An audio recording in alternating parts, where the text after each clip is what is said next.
siang hari ini spesifik kita akan bahas ataupun ngobrolin beberapa area. Pertama itu soal guru dan AI sebenarnya. Nanti kita akan coba lihat apakah guru dan AI itu kawan atau lawan tadi kan. Apakah kita bisa ngambil manfaat dengan adanya AI. Terus kemudian apakah AI bisa bantu guru lebih produktif sama terbantu atau enggak gitu ya. Kalau sekarang mungkin yang lagi rame di lingkungan kita itu soal gimana cara buat foto profil ya, foto wedding dengan AI ya. Tapi sebagai guru, sebagai yang beraktivitas sehari-hari kita belum bisa merasakan apa fungsi yang sebenar-benarnya. Bapak Ibu semua, saya sebenarnya juga untuk kerjaan saya sehari-hari banyak dibantu AI. Contohnya materi ini baru saya mulai kerjakan pagi tadi. Ini semuanya. Jadi ini juga terbantu sama AI kurang lebihnya. Tapi ingat yang perlu sama-sama di-mention atau perlu diingat sama-sama itu soal AI itu sifatnya alat bantu ya, bukan seutuhnya. Jadi nggak ada AI pun sebenarnya nggak masalah gitu. Terus kemudian nanti kita akan coba praktek sama simulasi sedikit. Terus kemudian nanti kalau memang cukup kita coba tanya jawab dan terakhir nanti penutup. Oke, sudah siap ya Bapak Ibu semua yang hebat-hebat, cetar dan membahana ya? Oke, siap. Oke, untuk guru dan AI sebenarnya apakah AI ini dengan guru hubungannya kawan atau lawan? Nah, menariknya untuk saat ini dunia sudah mulai berubah ya. Walaupun yang berubah macam-macam, mulai harga dan kebutuhan pokok sehari-hari ya. Ada juga yang berubah soal statusnya macam-macam. Tapi yang mau sama-sama kita bahas itu bagaimana kondisi dunia saat ini dengan ada teknologi. Mungkin Bapak Ibu di sini ada yang sudah pengalaman mengajar 20 tahun ya. Ada 30 tahun. Dan hari ini mungkin beda sekali medianya ya. Medianya beda, anaknya juga beda. Jadi sangat jauh berbeda gitu. Nah, apa ya sebenarnya yang perlu kita sama-sama pahami? Apakah yang jadi pertanyaan peran guru ini bisa tergantikan atau ternyata tidak bisa sama sekali? Apakah AI dan teknologi ini berperan besar? Hari ini kalau kita mau tanya bahkan soal hukum-hukum agama kita bisa tanya ke AI. Jadi ustadz online kita, gitu kan? Berarti apakah kita tidak perlu lagi datang ke kajian gitu kan? Nah, itu yang sebenarnya kita coba selami sama-sama. Tapi yang jelas untuk saat ini memang dunia sudah berubah dan cara mengajar pun juga tidak mau apakah harus berubah atau tidak. Nah, saya ngambil kutip salah satu data ini dari Forbes, kalau Bapak Ibu kita sering dengar ya, misalnya top triliuner apa gitu. Biasanya Forbes ini adalah media besar di US. Mereka ngeriset atau mencoba survei 500 guru di Amerika ya, bukan Indonesia. 500 guru dan mengecek soal penggunaan AI di kelas. Dan mereka menemukan 60%-nya sudah terbiasa. 60%-nya sudah terbiasa. Apa saja yang digunakan itu biasanya soal tugas-tugas rutinitas, membuat soal, menilai soal. Biasanya kayak memberikan atau memfasilitasi siswa itu untuk refleksi. Biasanya kan ada beberapa guru seperti itu ya. Tapi 60% diantaranya semua sudah pakai AI untuk membantu untuk kerjaan-kerjaan atau aktivitas yang sekiranya memang rutinitas atau repetitif gitu. Nah, yang sebenarnya perlu kita coba bangun secara mendasar itu apapun background kita dulu ngambil pendidikan apapun itu soal bagaimana cara membangun mindset-nya. Dan tentunya harapannya mindset ini bisa jadi membangun semangat baru ya. Karena kan memang fondasinya itu salah satunya keyakinan ya, keyakinan. Kita belum tahu nih gimana caranya membuat suasana kelas ramai. Tapi kita yakin anak-anak bakal nyaman ketika kita ajar, anak-anak bakal paham gitu ya. Setidaknya kita punya keyakinan di situ. Nah, ya, yang perlu sama-sama kita pahamin itu bahwasanya AI itu bantuan, asisten ya. Jadi tanpa ada perintah, tanpa ada dorongan, AI nggak bekerja sama sekali. Jadi sebenarnya yang sama-sama kita harus lakukan itu bagaimana caranya manfaatin teknologi untuk mengajar Bapak Ibu semua. Nah, banyak sekali ya manfaatnya, ini segelintir. Yang jelas kalau ini beberapa saya rasa dan nanti sambil berjalan Bapak Ibu bisa menggali lebih dalam. Pertama itu bisa membuat soal otomatis nanti Bapak Ibu semua. Otomatis ya. Terus kemudian bagaimana buat presentasi kemarin Pak siapa ya mention ya. Buat presentasi dan AI bisa bantu buat presentasi gitu ya. Tapi nanti soal isi kontennya disesuaikan saja dengan kebutuhan Bapak Ibu semua. Sama bantu ide mengajar gitu ya, bantu ide mengajar. Dulu saya kalau pas dulu dapat kesempatan ngajar, kadang-kadang saya nggak ngajar hari itu, saya buat game TTS misal ya, atau buat game yang di Antv itu dulu saya lupa namanya, ya gitu, yang super deal apa gitu nanti hadiahnya kayak gitu. Nah itu sebenarnya ide-ide itu sebenarnya kita bisa pakai AI untuk coba sama-sama gali.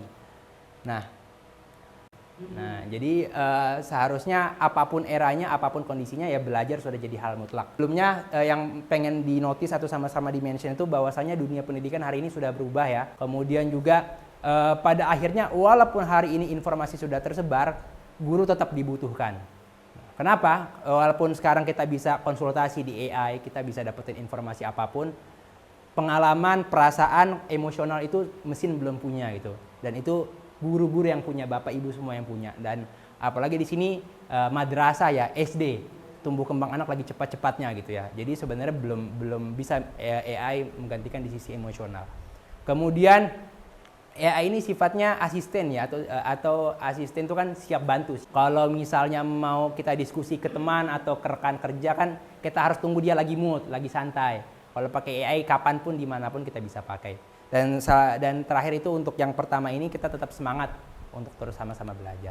Nah, kemudian berikutnya apakah AI bisa bantu guru lebih produktif gitu kan yang jadi pertanyaan. Nah, sebelum kita ke sana biar kita sama-sama nih gerbong pemahamannya, server jalan-jalannya sama, kita coba pahamin dulu AI itu apa sih? Ada yang mau nyoba Bapak Ibu? AI ya biasanya. Iya. Artificial intelligence. Gimana Bu kalau ada anak ibu yang nanyain, Bu AI itu apa sih Bu? Ngejelasinnya. Kalau saya suka bilangnya robot pintar ya. Kalau saya. Oke. Siap. Oke. Ya, makasih ya Bu. Nah, AI ya benar ya Bu, tadi memang artificial intelligence. Kalau kita artikan secara bebas tak terbatas ya. Kalau kita bisa artikan intelligence ini kan kecerdasan ya, artificial ini buatan.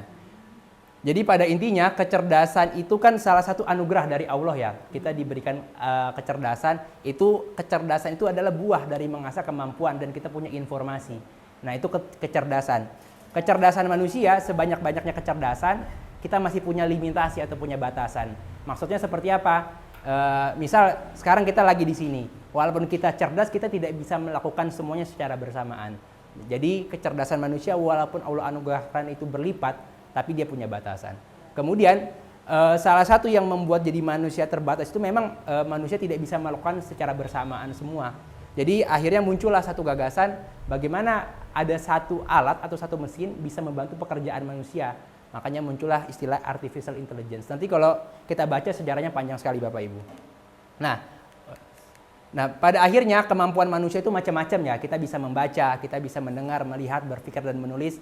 Jadi kemampuan-kemampuan ini akan bisa diduplikasi oleh AI gitu ya, oleh artificial intelligence, kecerdasan buatan. Jadi AI ini sifatnya menduplikasi kemampuan manusia. Oke, nah jenis-jenisnya macam-macam ya AI itu. Jenisnya banyak sekali. Sebenarnya dalam kehidupan sehari-hari di HP Bapak Ibu semua, di laptop itu semua kita sudah terbiasa pakai AI. Misalnya Bapak Ibu pakai di WhatsApp itu ada Meta AI itu ya. Itu sebenarnya sudah AI sebenarnya. Kemudian pakai Google Translate, itu juga sebenarnya sudah AI. Terus kalau ada HP-nya biasanya login pakai kamera, biasanya kan dia ngambil dari bola mata ya. Itu sudah pakai AI itu. Jadi sebenarnya AI sudah hidup atau sudah berdampingan dengan kita sehari-hari. Jadi pada intinya AI itu bukan barang baru ya. Dia sebenarnya barang lama, tapi kita sesuaikan aja dengan kebutuhan kita semua dan juga disesuaikan dengan Bapak Ibu sebagai pendidik atau yang terjun di bidang pendidikan. Nah, ini beberapa contohnya. Contoh aplikasi AI ada ChatGPT ya, Gemini, Magic Slide dan masih banyak. Ini cuma segelintir aja. Untuk ChatGPT saya rasa Bapak Ibu sudah pernah dengar atau familiar ya saya rasa. Gemini ini satu genre dengan GPT fungsinya. Magic Slide ini nanti kita akan coba lihat juga gimana caranya buat slide pakai AI. Nah ini kurang lebih banyak sekali contoh aplikasi AI. Nah kita akan coba mulai dari ChatGPT, cara menggunakannya. Nah ini saya visualisasikan aja buat prakteknya nanti kita taruh di akhir. Nanti Bapak Ibu izin yang mungkin belum familiar sama ChatGPT, ini bisa dibuka di Google.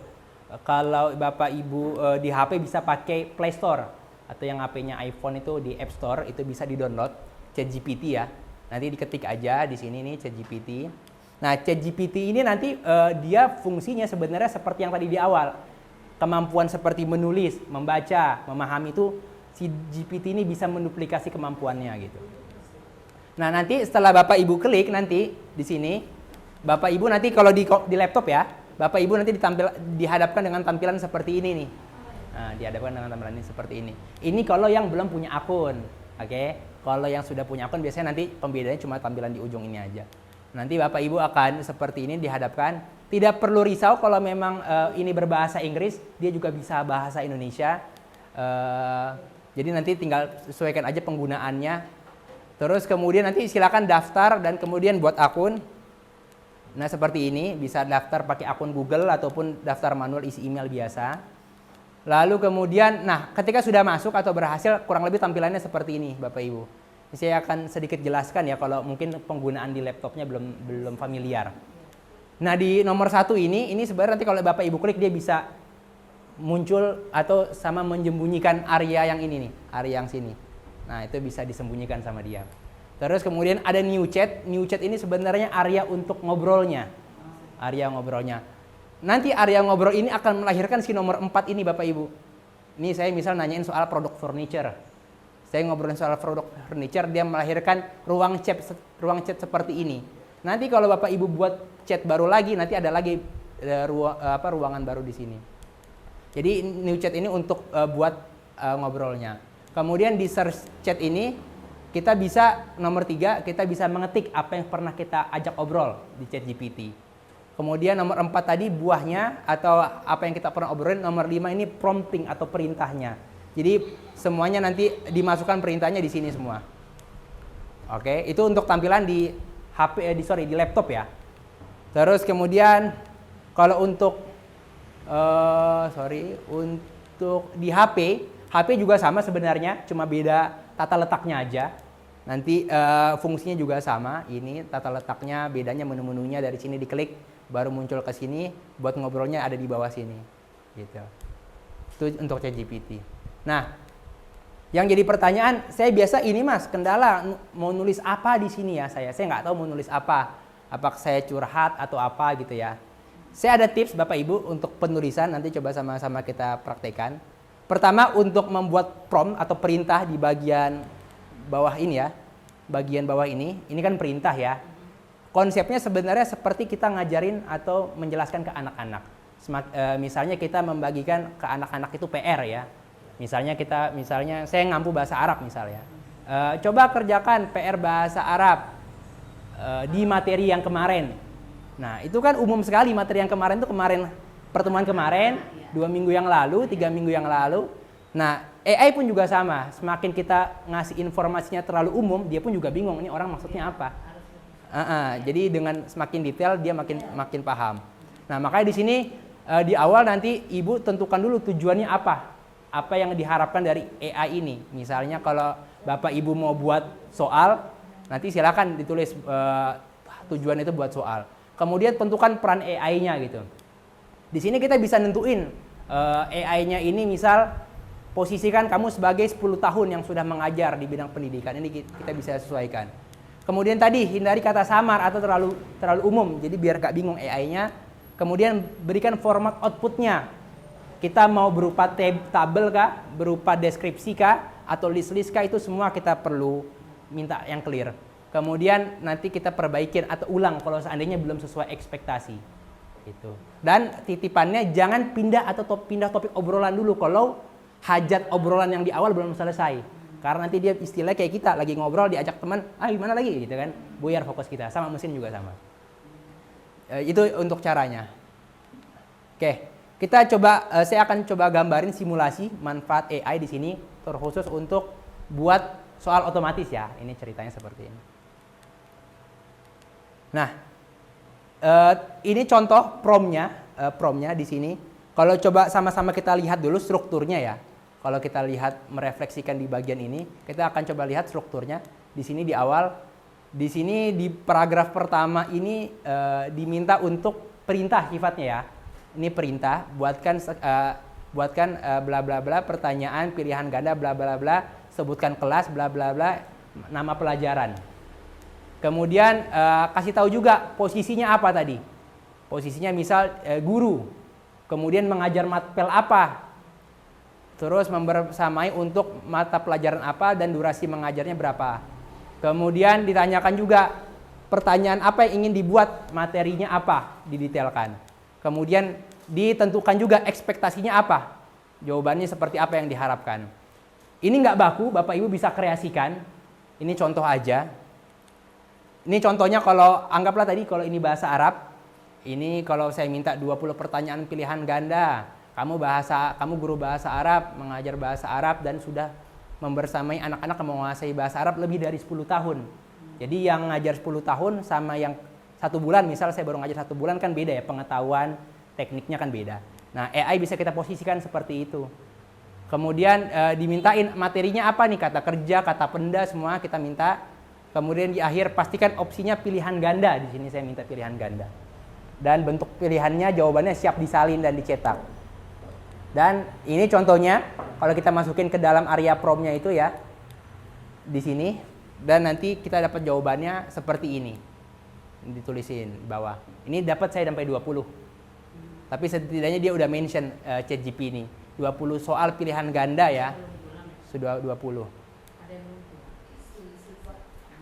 Nah, itu pertama untuk buat soal sudah bisa.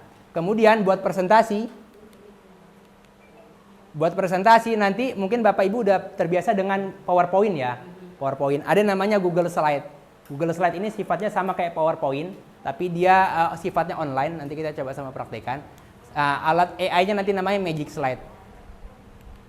Nah, nanti buat gambarannya Bapak Ibu, Google Slide ini kita bisa akses di Google Drive namanya kalau belum familiar. Nanti kita coba sama praktekan. Nanti ketikkan Google Drive di sini, nanti muncul. Terus kemudian nanti tampilannya seperti ini. Oke, nanti pilih yang new. Nanti pilih yang Google Slide ini. Buat presentasi. Oke, nanti kosong kayak gini ya, kayak PPT pada umumnya, kosong. Lalu kemudian nanti tambahin ini add-on ini kayak plugin atau fitur tambahan. Oke, nanti habis itu diketik, nanti muncul ketika dipilih add-on itu Magic Slide ini. Jadi kita pakai Magic Slide. Lalu kemudian nanti pilih install, oke. Pilih akunnya, nanti izinkan aja. Nanti muncul yang awalnya kosong jadi ada pilihannya, oke. Nanti selanjutnya generate PPT. Nah, kurang lebih nanti ketika diklik generate PPT akan muncul seperti ini nih. Nah, muncul seperti ini. Nah, nanti silakan tuliskan materinya seperti apa yang diharapkan. Nah, ini contohnya prompt-nya. Prompt-nya itu saya minta perintahkan untuk AI untuk menghasilkan materinya di sini. Saya minta bahasa Arab. Jadi AI bisa juga membuatkan perintahnya. Jadi AI menghasilkan perintah untuk AI ini bisa. Nanti seperti ini hasilnya. Saya masukkan di sini. Nanti generate instant PPT. Ada pilihan desainnya, nanti dipilih aja sesuai selera. Lalu kemudian nanti dipilih berapa mau jumlah slide-nya, diisi aja nanti ini semua. Ini saya cepetin ya, nanti biar lebih terbayang kita sama praktikin. Nanti dibuatin sama dia, dah dibuatin semua sama dia nih. Langsung dibuatin sama dia, langsung seperti ini. Contohnya kalau dalemannya seperti ini ya, nanti disesuaikan aja kontennya apa atau material apa yang diampu. Oke.